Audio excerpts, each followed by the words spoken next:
Bueno, vamos a empezar esta parte de micro. Voy a cambiar un poco el lugar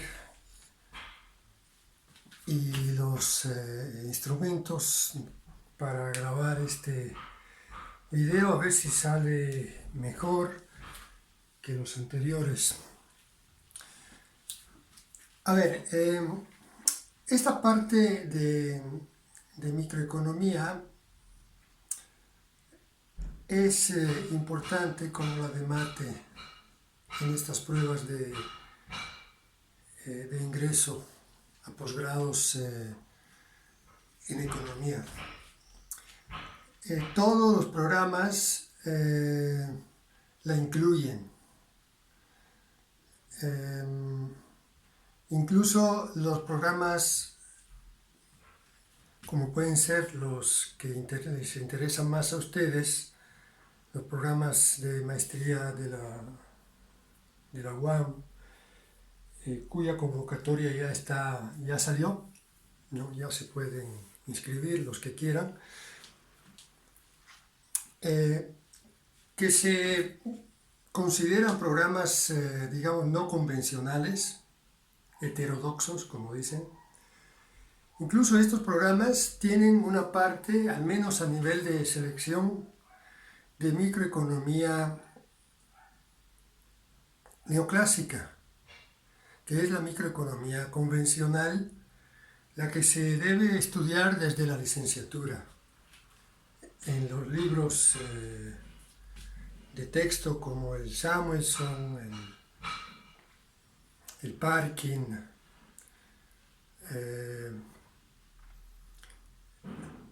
muchos de estos libros están en la biblioteca de la facultad.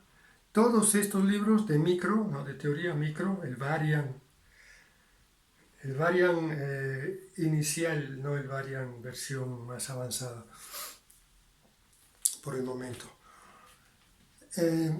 Todos esos textos tienen un enfoque convencional, porque en la micro, a diferencia que en la macro, ¿no? Donde hay, digamos, mucha confrontación entre diferentes escuelas, en la micro no ha habido mucha confrontación.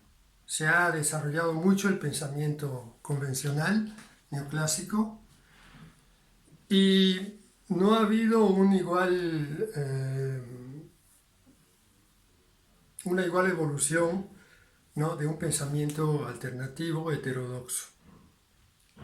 Solo en los últimos tiempos y en el análisis de algunas formas de mercado, probablemente el oligopolio es la más interesante desde este punto de vista. Ahí se ha también aplicado un análisis un poco diferente, ¿no? Pero en el discurso general microeconómico, la teoría convencional ha prevalecido mucho, entre otras cosas porque se presta, ¿no? O ha logrado, digamos, desarrollar toda una instrumentación matemática que es precisamente la que hemos visto en el curso de mate, ¿no? Que ha ayudado mucho a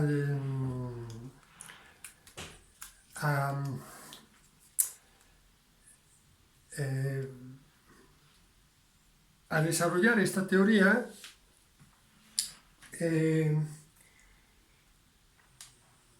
de una forma, digamos, como muy sólida, o sea, utilizando mucho el álgebra, ¿no?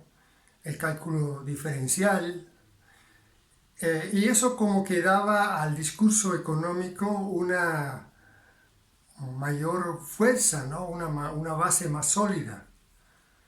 Entonces se ha creado, digamos, esta compenetración entre matemática y teoría microeconómica que algunos microeconomistas como Barra, ¿no? León Barra, han llevado a, a niveles extremos, ¿no? Esta compenetración. Barra es el teórico del equilibrio económico general, un concepto que resume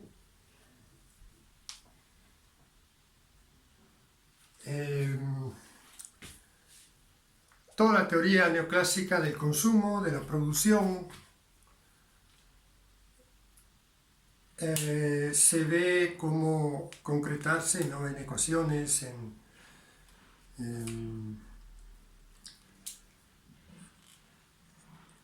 que Barra logró incluir dentro de su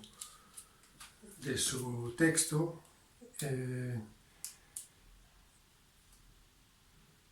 Esta, digamos, visión barrasiana del equilibrio económico general, por un lado, resume toda la microeconomía que se había desarrollado hasta su momento. Estamos a inicio del siglo XX, con Barra, final del siglo XIX. Por otro lado, la misma teoría barrasiana luego ha sido desarrollada en la segunda mitad del siglo XX, dando lugar a teoremas, a generalizaciones mayores, ¿no? Por el trabajo de economistas como Harrop, de Breu,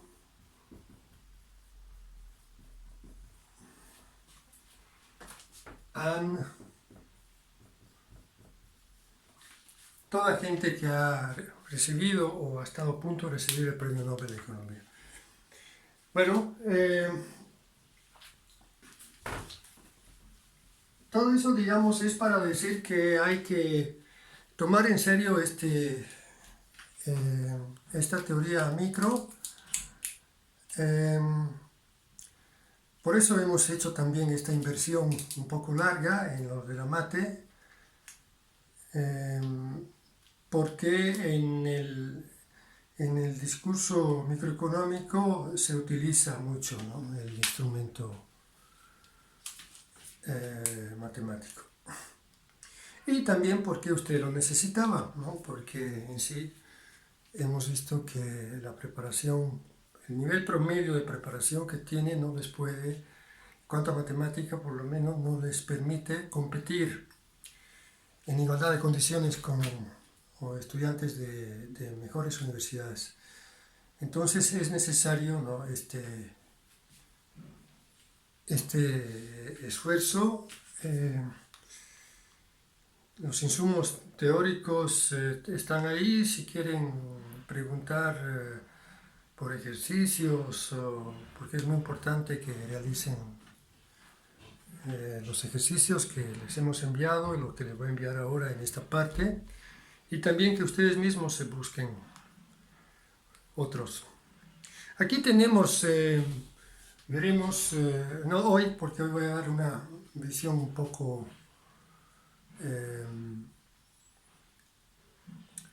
introductoria a la teoría del consumo, pero veremos luego las preguntas que salen, ¿no? y los temas más en detalle, los que tocan en el curso de preparación que da, por ejemplo, la UAM, ¿no? Para el examen, que para los que le entran a esta convocatoria sería, según el calendario, me parece que en octubre, por ahí. Bien, entonces, vamos a resumir. Ya lo había hecho en un video, en el último video que hice allá, pero lo vuelvo un poco a retomar, no está de más. La teoría del consumo.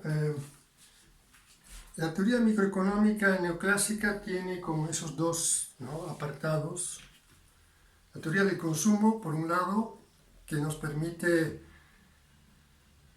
entender el comportamiento, ¿no? de un consumidor representativo, como dicen ellos, y llegar a conceptos importantes como la función de la demanda,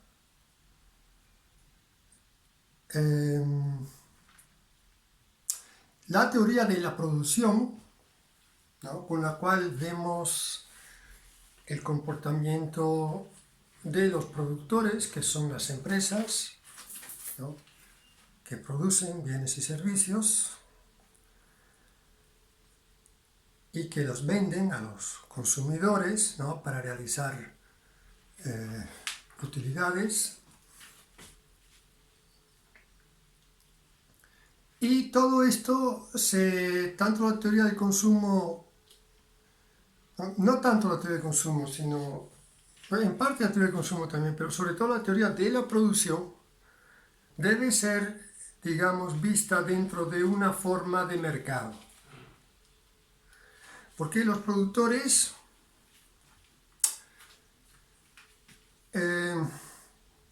a diferencia de los consumidores, que según la teoría neoclásica son como, se dice, soberanos, independientes, es decir, como seres aislados que no comunican entre ellos, ¿no?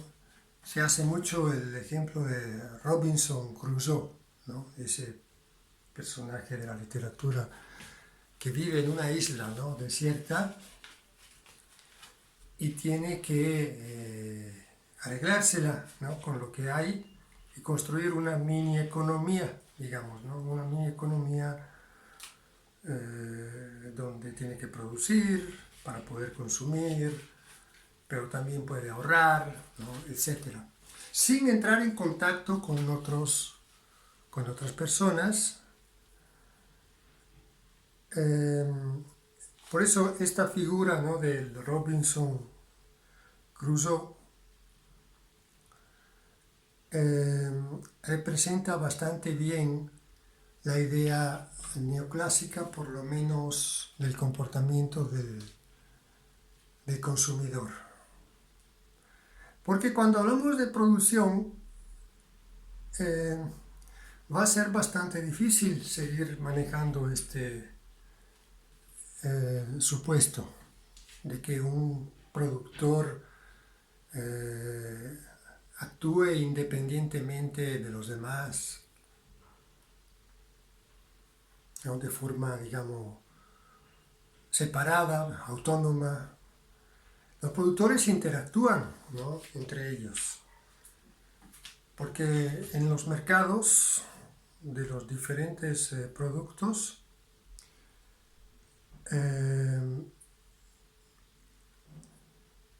estos productores no son solos. Solo en un caso, en un tipo de mercado que es el monopolio, ¿no?, un productor está solo y no tiene que competir con nadie. Pero en general, en las otras tres formas de mercados que se estudian, los productores sí interactúan con otros, con muchos, con pocos, según la forma de mercado, pero existe esta interacción. Entonces, la teoría de la producción debe ser vista dentro de las diferentes formas de mercado, ¿no?, donde se coloca el productor.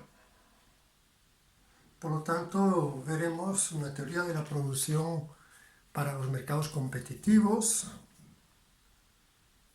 para los mercados no competitivos, oligopolio, para el oligopolio, para el monopolio, donde en el caso del monopolio, ¿no?, la competencia prácticamente no existe, ¿no?, siendo el productor único en su rama. En el caso del oligopolio sí sigue habiendo una competencia, pero reducida a pocos. Entonces, más que mercados no competitivos, no es tan correcto hablar en esos términos. Sería mejor decir mercados de competencia imperfecta. O sea, donde los niveles de competencia son menores que en la competencia perfecta, que veremos es la forma de mercado donde La competencia es máxima, es la más fuerte posible. Entonces empezamos de la teoría del consumidor. En la teoría del consumidor entonces tenemos esta figura de un consumidor representativo racional. No, la característica de la racionalidad es importante. ¿Qué significa? Significa que el consumidor busca lo mejor para sí mismo. La racionalidad hay que verla dentro de lo que se llama el individualismo metodológico.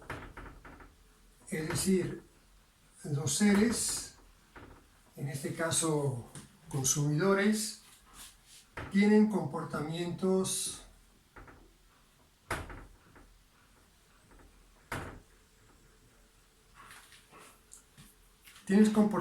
egoístas, individualistas, egoístas.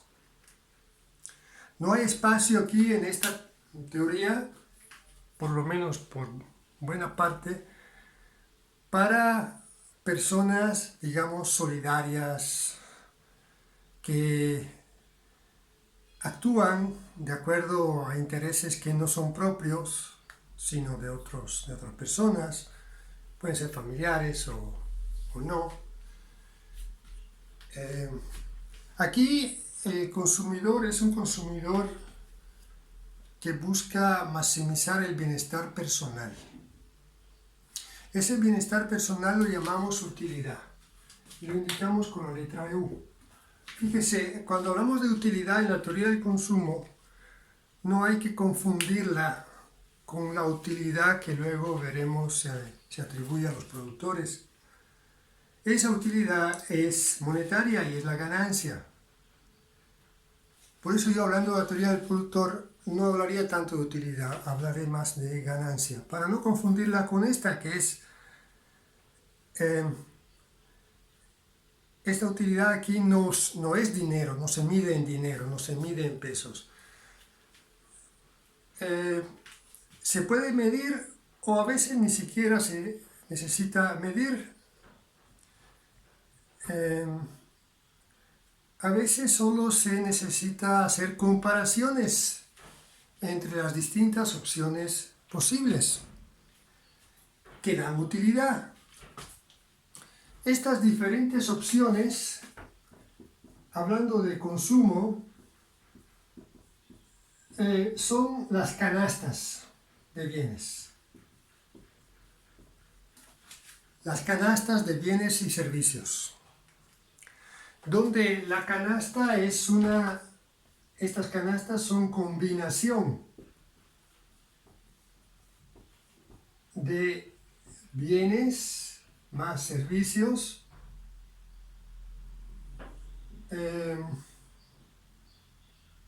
consumidos.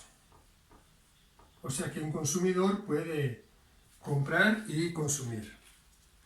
Fíjense que los servicios se tratan como si fueran bienes físicos, no se hace diferencia en la teoría entre bienes de consumo materiales, no materiales, servicios, el transporte, por ejemplo, ¿no? Que el transporte público, ¿no? Que, por ejemplo, o privado que utilizamos para movernos, es un servicio, se paga, ¿no? Igual que otro bien, para obtenerlo se paga, como los huevos cuando los compramos, ¿no? Entonces tienen precios. No son físicamente, el servicio de transporte no es que físicamente coincida con el medio de transporte. El medio de transporte es un auto, es un camión, es un producto, es una mercancía. El servicio es lo que te permite, ¿no? Esa actividad que te pone a disposición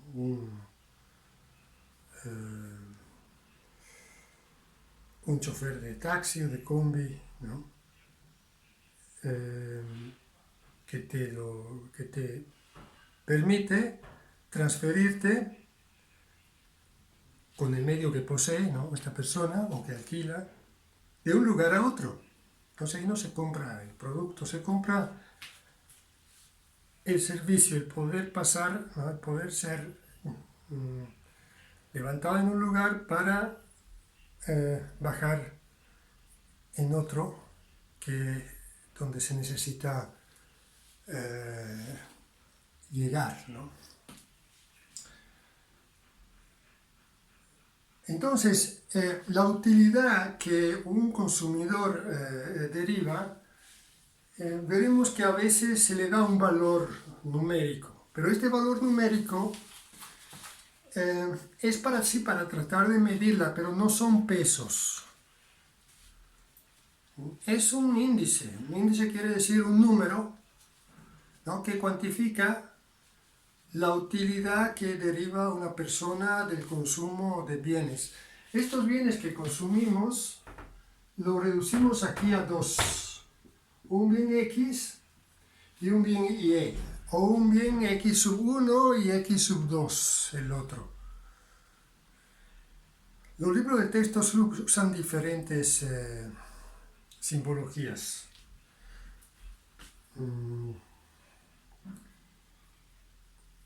Yo aquí me puedo adaptar. Si vemos que se utiliza, según el libro de texto que estamos siguiendo, ahora veremos si... Yo, por ejemplo, uso mucho el Samuelson, me parece bueno. Pero el Samuelson no aparece en PDF, como el Parking, por ejemplo, que también es bueno, y sí lo pueden bajar en PDF, Parking Microeconomía. Me parece que el Parking utiliza X sub 1 y X sub 2. Si vemos que es necesario pasar a esa denominación, también en los ejercicios que nos proponen, ¿no?, a veces lo llaman, bueno, ahora tengo que checar, pero puede ser que prevalga la denominación X sub 1, X sub 2, entonces podemos pasar a esa. Pero por el momento digo XY, ¿no? Dos bienes, X tortilla, Y frijoles, por ejemplo. No se consideran más bienes, aunque luego la teoría puede ser desarrollada incluyendo dentro de la función de utilidad, se dice N bienes, es decir, un número indeterminado de bienes y servicios. ¿Qué es lo que vemos en la realidad, ¿no?, donde ni siquiera nosotros sabemos cuántos bienes y servicios existen disponibles para el consumo? Son muchísimos y siempre hay nuevos. Pero en la teoría como se ha desarrollado y como nosotros la vamos a ver ahora, solo se habla de dos bienes. Eso para poder manejar el discurso a un nivel también gráfico. Con dos bienes se pueden realizar gráficas sencillas, bidimensionales, con dos ejes. Con dos ejes, un eje vertical, un eje horizontal, donde se coloca un bien, se suele decir X aquí, Y aquí. X y Y ya no son dos variables cualquiera, como en matemática, ¿no? Son dos productos. Entonces se miden en cantidades: X tortilla, kilos de tortilla consumidos, y frijoles, kilogramos de frijoles consumidos. Entonces, en un plano cartesiano, ¿no?, donde tengo dos ejes, se puede argumentar cuando dentro de la función de utilidad aparecen solo esos dos bienes. Entonces la utilidad depende de dos productos. Los demás no se consideran. Pero el hecho de no considerarlo no es un grave problema, en el sentido que veremos que ahora a partir de dos bienes se pueden llegar a varios conceptos importantes que también se pueden desarrollar luego cuando extendemos la función de utilidad a n bienes, ¿no? Entonces eso es algo bastante común en economía, empezar a hacer razonamientos, digamos, sencillos, ¿no? Con una realidad simplificada, que no es el mundo real, ¿no? Porque en el mundo real no hay dos bienes, en este caso, ¿no? Hay un montón. Pero se llega a conceptos como la función de demanda, ¿no? Que luego se mantienen cuando ponemos dentro del modelo n bienes, no muchos. Por eso cuando se dice, pero el discurso que estás haciendo no representa bien la realidad, es algo que, digamos, un argumento que se suele utilizar en contra, ¿no? De la teoría neoclásica. Bueno, sí, puede ser que, o es así, se puede decir que es así, sobre todo en cómo estamos ahora organizando el discurso. Es evidente que hay una gran distancia entre realidad y teoría económica. Pero en parte esto es inevitable porque cualquier razonamiento teórico, ¿no? Parte del,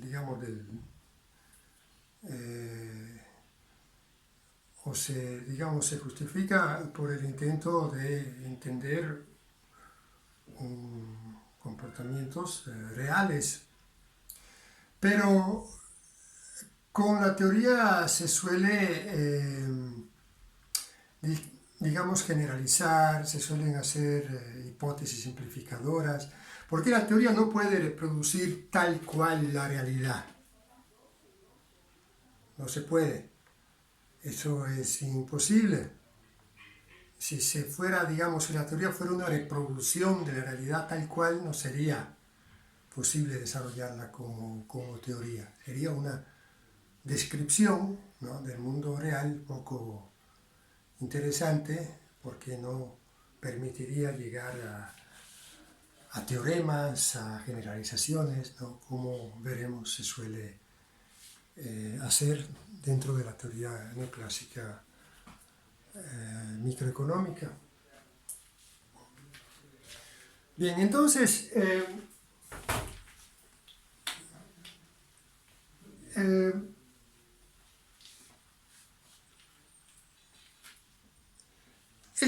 esta idea de que un consumidor, al comprar bienes y servicios, tiene, digamos, una satisfacción. Se puede pensar aquí en situaciones extremas, ¿no? Una persona que tiene hambre y tiene la posibilidad de comerse un bien como la tortilla que te va, digamos, eliminando el hambre y como tal te da una satisfacción de aplacar el hambre, ¿no? O aunque uno no tenga hambre y se come un helado, ¿no? La satisfacción igual la tiene un consumidor y se come el helado porque le gusta y todo esto le da una gratificación.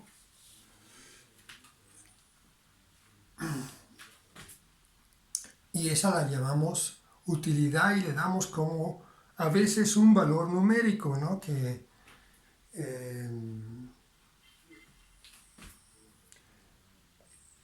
así se expresa.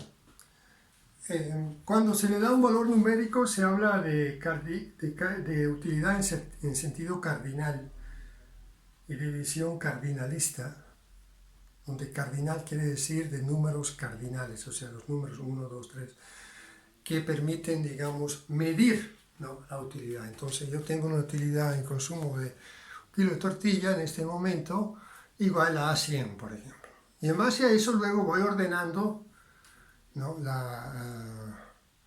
Los distintos niveles de consumo. O a veces se utiliza una versión, digamos, paretiana. El término paretiano es muy utilizado en la micro, veremos, y viene de Vilfredo Pareto, un economista de origen italiana que trabajó a finales del siglo XIX también,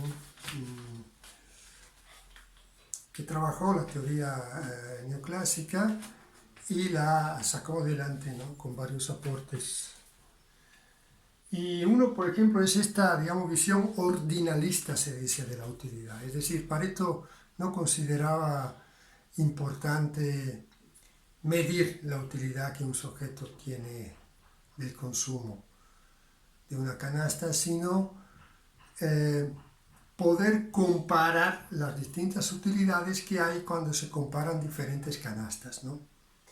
Y decir entonces si yo consumo tortilla y frijol en una cierta combinación, ¿no? Si la combinación que estoy consumiendo, por ejemplo 5 kilos de tortilla, 3 kilos de frijoles, es más útil, me da más utilidad que otra, sin saber cuánto mide uno y cuánto mide la otra, ¿no? Si, por ejemplo, decía 5 kilos de tortilla, 3 kilos de frijoles, me da más utilidad que 6 kilos de tortilla y 1 kilo de frijol, por ejemplo. No me importa decir cuánto es esta utilidad, ¿no? Sino ordenarla, se dice, ordenarla, o sea, hacer comparaciones. Esta es la visión ordenalista, ¿no? de la utilidad. Entonces hay dos enfoques en la teoría del consumo: el enfoque cardinalista, que necesita medirla y pretende hacerlo, y entonces da a la utilidad un índice numérico, un valor numérico a la utilidad que deriva el consumidor, ¿no? del consumo de una canasta, se le atribuye un valor numérico. Y el enfoque ordinalista, que dice no basta ordenar las utilidades y comparar las canastas sin necesariamente tener que cuantificar, puesto que esa cuantificación es complicada y no se necesita, ¿no? para desarrollar la teoría. Ahora, supongamos ahora, dentro de una visión cardinalista, que la utilidad sí pueda ser medida, ¿no? Y que entonces un producto X, como la tortilla, ¿no? dé lugar a una utilidad U de X. Hago el caso ahora de un solo producto. Luego veremos cuando aparecen los dos productos, que es el caso, digamos, que nos va a interesar. Pero si yo tengo distintas unidades de un producto, 1 kilo, 2 kilos, 3 kilos, 4 kilos, 5 kilos, 6 kilos, aquí al lado pongo los niveles de utilidad asociados al consumo, ¿no? de estos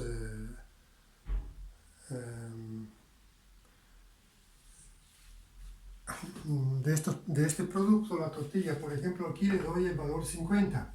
Repito, 50 es un índice numérico que cuantifica el bienestar, ¿no? que el consumidor siente al poder consumir 1 kilo de tortilla. Con 2 kilos de tortilla tengo, por ejemplo, el valor 80.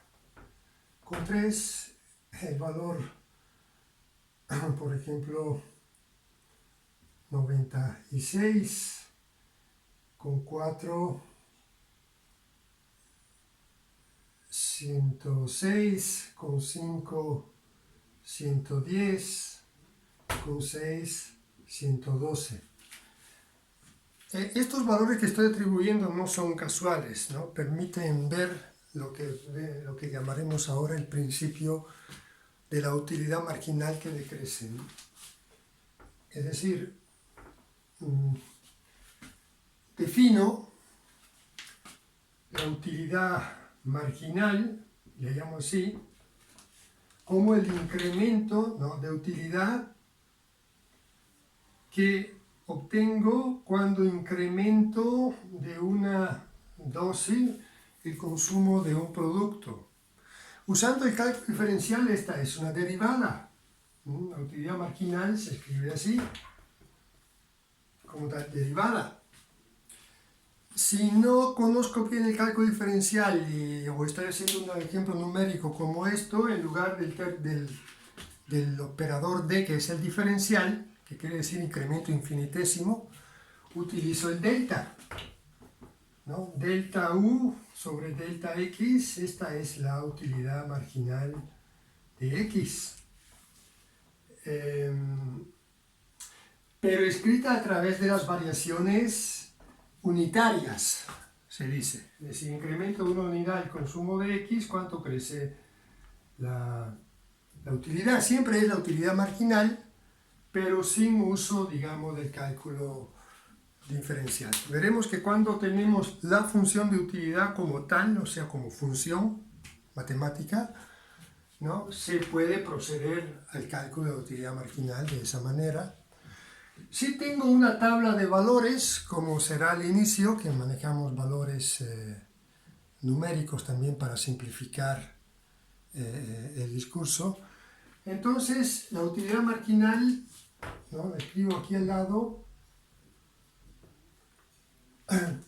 es la variación, es decir, en el primer caso, en el caso del producto 1, se supone que, digamos, el valor inicial en este caso sea 0, no está, pero lo podría poner. Cuando no hay consumo, no hay utilidad, ¿no?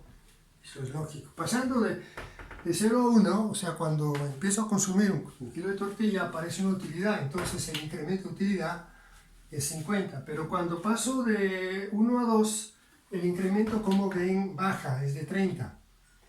Y luego el incremento de utilidad sigue bajando, 16, 10, 4, 2.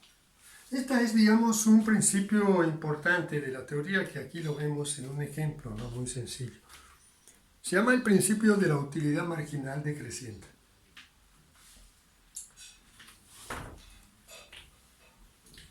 Es decir, la utilidad crece cuando crece el consumo, ¿no?, la utilidad crece, pero estos incrementos son siempre menores.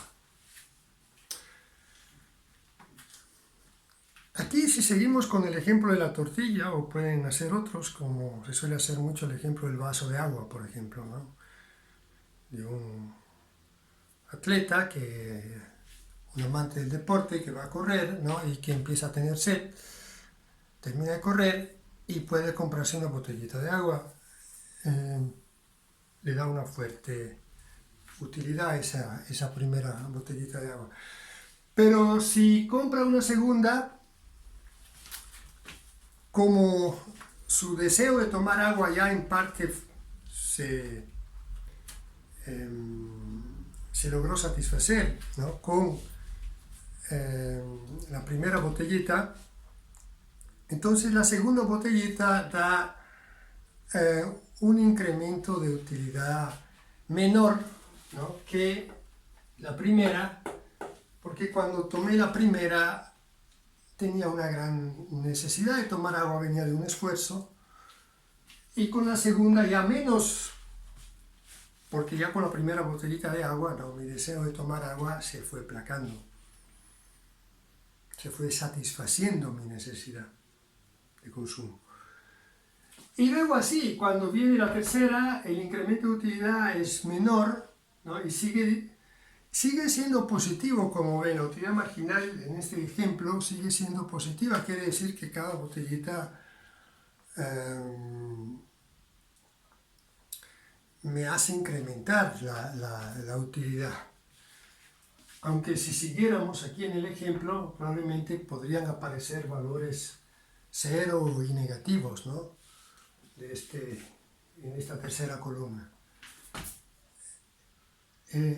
Por ejemplo, si en el séptimo vaso de agua o séptimo kilo de tortilla que estoy comprando, la utilidad se mantiene a 112, aquí tengo 0, la utilidad marginal es 0, quiere decir que he llegado al punto de saturación, ¿no?, de saturación en el cual, incrementando el producto, no crece, ¿no?, la utilidad. Bien, entonces, cuando pasamos a graficar, ¿no?, estas dos situaciones, voy a construir una gráfica arriba donde pongo la utilidad total, y aquí X, tortilla o agua, y aquí sigo poniendo X, y aquí pongo la utilidad marginal de X. Entonces, cuando pongo estos puntos, aquí tengo 7, aquí tengo 3, 2, 1, 4, 5, 6. Y aquí tengo los niveles de utilidad, ¿no? Entonces, por ejemplo, 50 lo pongo aquí, entonces 80 estará por aquí, ¿no? Y así. Entonces, la primera unidad, si no hay consumo no hay utilidad. La primera unidad me da 50, entonces se define este punto de la función de utilidad. Con la segunda estoy aquí, con la tercera, con la cuarta, la quinta, la sexta y la séptima. Entonces tengo una función que hace esto, se estabiliza y luego probablemente va a disminuir después del punto de saturación. Cuando ya estoy harto del producto, ¿no? Y no lo quiero ni siquiera si me lo regalan, digamos, ¿no? Consideren que estos productos, como vemos ahora, se compran, ¿no? Y cuando digo, por ejemplo, la botellita de agua, es la que compramos, ¿no? En la tienda, que cuesta 10 pesos, ¿no? El medio litro. No estamos hablando aquí del agua como bien libre, como se dicen, esos bienes que se encuentran como el aire, ¿no? El agua, que a veces no cuestan porque se encuentran en la naturaleza en cantidades, digamos, suficiente para todos, entonces no tienen precio. Pero fíjense que también estos bienes libres van evolucionando a medida que la población crece, que se hace siempre más uso, ¿no? de ellos, y se convierten en bienes no libres o bienes económicos, o sea, bienes que cuestan. El mismo aire, ¿no? Cuando se utiliza el oxígeno, ¿no? En ciertos contenedores, como hemos visto en el periodo del COVID, ¿no? Se vendían el oxígeno a los enfermos y esos cilindros de oxígeno que se compraban para que la persona pudiera respirar mejor tenían costos elevados, ¿no? Y a veces ni siquiera se encontraban y se convertían no solo en un bien económico, sino en un bien de primerísima necesidad, hasta necesario para sobrevivir en casos extremos. Ahora, aquí abajo voy a mostrar, ¿no? la misma función de utilidad, pero a través de su derivación, o sea, de la utilidad marginal. Aquí pongo el valor 50, la unidad 1, entonces tengo este punto, y luego, como ven, va decreciendo, ¿no? Hasta llegar en el valor 7, la unidad 7, a 0. Esta es la tendencia de la utilidad marginal. Este, digamos, principio que estamos viendo aquí es un principio que la teoría económica asume. Y aquí entramos, digamos, en un mundo un poco específico de la teoría neoclásica, que es el de los axiomas. La teoría neoclásica necesita muchas afirmaciones no demostradas, que se pueden criticar, se puede decir que son válidas en algunos casos, en otros no, pero la teoría neoclásica generaliza algunas de esas afirmaciones, considerándolas siempre, digamos, válidas, las necesita, ¿no? para poderse desarrollar como teoría. Y esta es una importante, y es el principio, la afirmación según la cual la utilidad marginal decrece porque a medida que el consumidor compra un producto, ¿no? su necesidad de consumirlo disminuye a medida que crece el consumo. Entonces, al disminuir su necesidad, lo aprecia siempre menos el producto, hasta que llega el punto de saturación donde es nula la utilidad marginal. Me da lo mismo que me den un séptimo vaso de agua o una séptima botella de agua si ya compré 6 y ya no tengo necesidad de tomar agua. ¿no? Incluso una octava, por ejemplo, botella de agua podría darme una utilidad marginal negativa, o sea, pasar de 110 aquí a 111. ¿Por qué prefiero no tenerla? Porque, por ejemplo, me pesa, ¿no? Llevármela y me da como más, me crea más problemas, ¿no? Que beneficios. Obviamente, cuando el nivel de consumo llega a esos niveles, como hablamos aquí de consumidores libres que compran sin ser, digamos, presionados, el consumidor no llega a utilidades marginales negativas, incluso cero, ¿no? Es un nivel de utilidad marginal al cual no llega, es decir, se termina antes con el consumo de este producto, no llega a la unidad 7 en este caso, se conforma con niveles inferiores, que veremos ahora cómo se determinan estos niveles de consumo. Entonces el principio de la utilidad marginal decreciente es como un primer axioma, el primer axioma que estoy mencionando, introduciendo la teoría del consumo, que la teoría asume. Veremos que hay muchos más.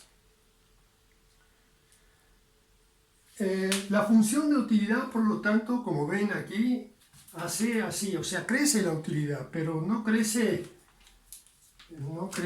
así. Así también está creciendo. Crece así. ¿Qué diferencia hay entre esta función y esta? Lo vimos un poco en matemática en algún momento hablando de las derivadas. Esta es una función cóncava.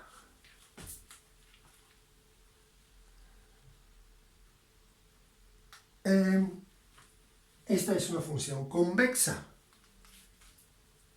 Estos términos hay que... Función cóncava. Función convexa.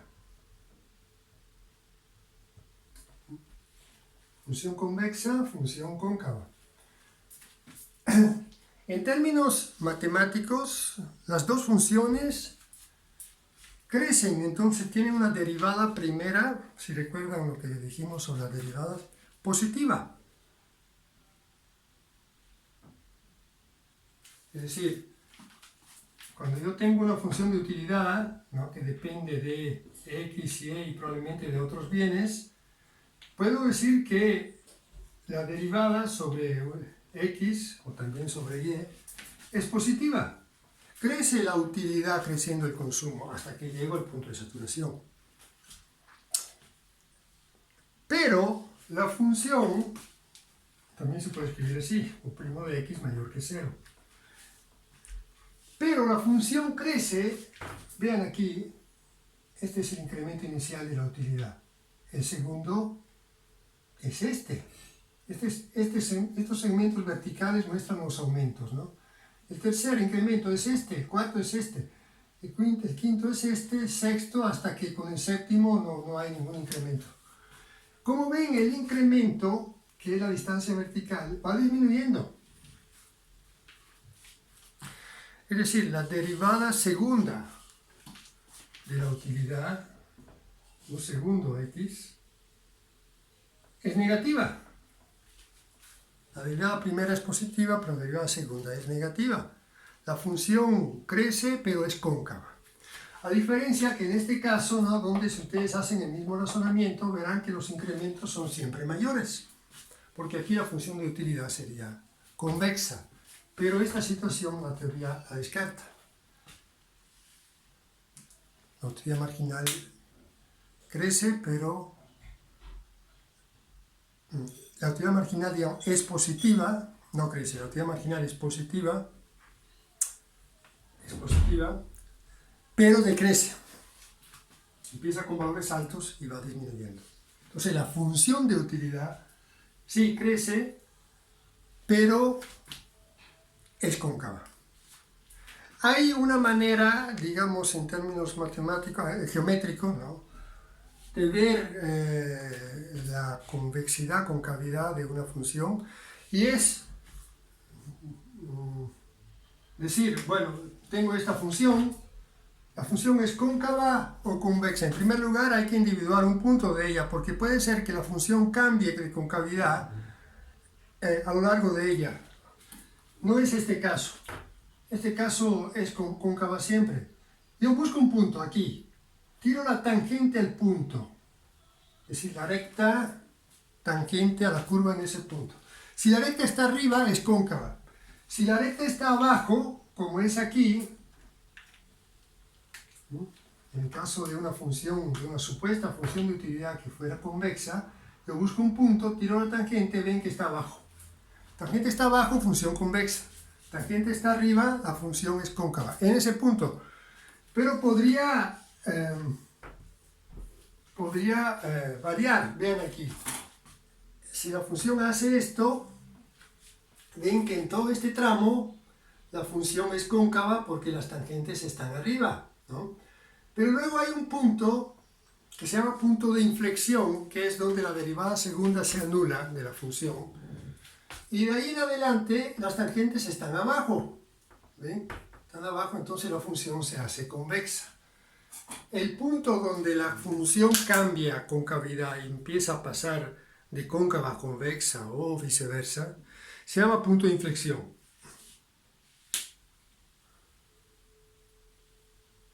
Se me cayó el plumón.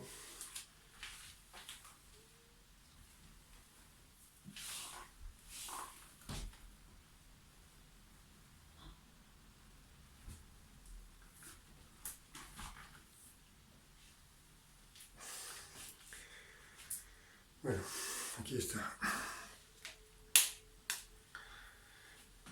Entonces, nuestra función de utilidad es creciente, pero es cóncava, porque la utilidad marginal es decreciente. ¿Por qué?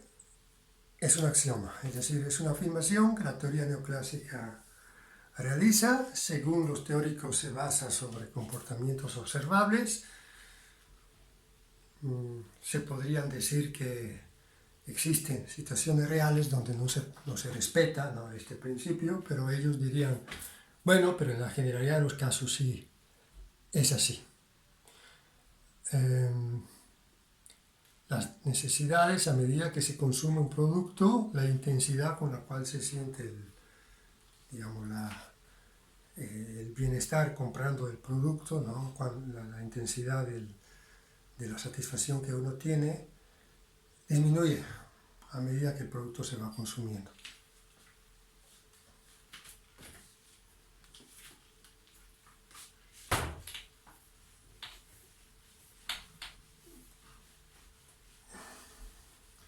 Bueno, como primer introducción, ¿no?, a la teoría del consumo, yo creo que me quedo aquí también para hacer una prueba ahora de subir este video, ver cómo sale y ver si en esta modalidad de trabajo puedo seguir.